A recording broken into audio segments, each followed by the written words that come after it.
জমে উঠেছে অমর একুশে বইমেলা। দিন যত গড়াচ্ছে ততই ভিড় বাড়ছে বইপ্রেমী পাঠক, লেখক, দর্শনার্থীদের। কেউ কেউ বন্ধু বান্ধব নিয়ে, কেউ বা পরিবার পরিজন, প্রিয় মানুষকে নিয়ে এসেছেন বইমেলায়। আছে শিশু কিশোররাও। মেলায় আগতরা ঘুরে ঘুরে দেখছেন নিজেদের প্রিয় লেখকদের সহ মেলায় আসা নতুন বইগুলো। এক স্টল থেকে আরেক স্টলে ঘোরাঘুরিতে কাটিয়ে দিচ্ছেন সময়, কিনছেন পছন্দের বইও। মিনালা দিবার প্রতিবেদন। পরিবর্তনের এই বাংলাদেশে সবকিছুতে যেমন হয়েছে সংস্কার, তেমনি এসেছে নতুনত্ব। জুলাই গণ অভ্যুত্থান, নতুন বাংলাদেশ বিনির্মাণ প্রতিপাদ্যে, ভাষা শহীদদের স্মরণে ও একুশের চেতনায় চলছে অমর একুশে বইমেলা। মেলা প্রাঙ্গণে পাঠক দর্শনার্থীর সংখ্যা ছিল চোখে পড়ার মতো। আমার ভূতের বই ভাল লাগে, ওই বইগুলো যদি এখানে পাই তাহলে আমি কিনবো। বিভিন্ন ধরনের বই কিনেছি, কমিক্স কিনেছি, কয়েকটি বই কমিক্স কিনেছি, থ্রিলার তো অবশ্যই আছে। আমরা প্রতি বছরই অপেক্ষা করি বইমেলার জন্য, বইমেলাতে আসবো, সবার সাথে ঘুরবো একসাথে। আমার হুমায়ুন স্যারের বই প্রচুর বেশি ফেভারিট, অ্যান্ড আমি এখানে আসলে কোনো বই কিনি বা না কিনি, হুমায়ুন স্যারের একটা বই আমার কিনা প্রয়োজন। বইয়ের ভিতরে হচ্ছে সমগ্র পৃথিবী এবং সমগ্র জাতির একটা গল্প, একটা হিস্টোরি, একটা ইতিহাস থাকে, যেটা ইন্টারনেট, ইউটিউব, ফেসবুক, টিকটক এগুলোর মাধ্যমে। নতুন বইয়ের ঘ্রাণ নিতে প্রতি বছর এই মাসটির জন্য অপেক্ষায় থাকেন বইপ্রেমীরা।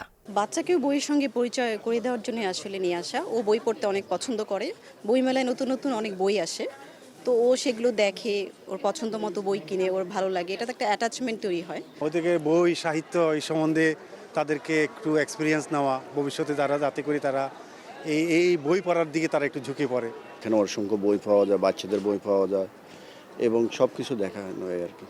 বইমেলাতে আসলে কেমন যেন একটা ভাষা মানে একটা ফিল হয় যে আমার দেশ, আমার মাতৃভাষা, মানে সবকিছু কেমন যেন একটা আমার ফিল হয়। বিভিন্ন ধরনের বই একসঙ্গে আমরা যতই পড়ালেখা করি দেখতে পাই না।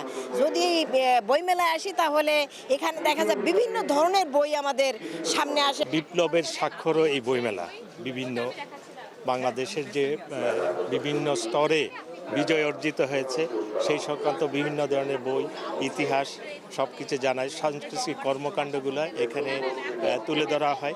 শুরু থেকেই ক্রেতা দর্শনার্থীর উপস্থিতিতে খুশি বিক্রেতারা। গত বছরের তুলনায় এবার বেড়েছে স্টল ও প্রকাশনা প্রতিষ্ঠানের সংখ্যা। আমরা উন্মুক্ত বিশ্ববিদ্যালয়ের বইগুলো এখানে এনেছি। এই দর্শকরা যারা আসবেন, দর্শনার্থীরা এখানে দেখতে পাবেন, তারা এখান থেকে জানতে পারবেন যে উন্মুক্ত বিশ্ববিদ্যালয়টা আসলে কি এবং কিভাবে এখানে পড়ালেখা করা যায়, বিষয়গুলো জানানোর জন্য আমাদের এখানে আসা। বইমেলায় কোনো বইকে কেন্দ্র করে অনাকাঙ্ক্ষিত কোনো ঘটনা এবং তার পুনরাবৃত্তি যাতে না ঘটে সে বিষয়ে বাংলা একাডেমি সচেতন রয়েছে বলে জানান টাস্কফোর্স কমিটির আহ্বায়ক মোহাম্মদ সেলিম রেজা। আমাদের ল অ্যান্ড ফোর্স যেটা আছে তাদের সাথে আমরা কথা বলেছি, তারা তৎপর আছেন এবং পুলিশ গতকালকে তারাও ভালো ভূমিকাই পালন করেছেন এবং আশা করি এ ব্যাপারে সবাই সতর্ক আছেন। তো আমরা সবাই মিলে এ ধরনের অনাকাঙ্ক্ষিত পরিস্থিতি এড়াতে পারব। আর লেখকের স্বাধীনতা তো আমরাও সেটা বিশ্বাস করি। এটা এই প্রাণের মেলা বলা হয়, এখানে কবি, সাহিত্যিক, লেখক সবাই আসবেন, সবার মুক্ত বুদ্ধির চর্চা যেটা সেটা হবে, সেটাই আমরা প্রত্যাশা করি।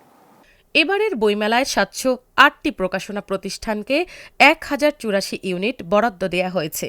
বাংলা একাডেমি প্রাঙ্গণে ৯৯টি ও সোহরাওয়ার্দী উদ্যান অংশে বরাদ্দ পেয়েছে ৬০৯টি প্রতিষ্ঠান।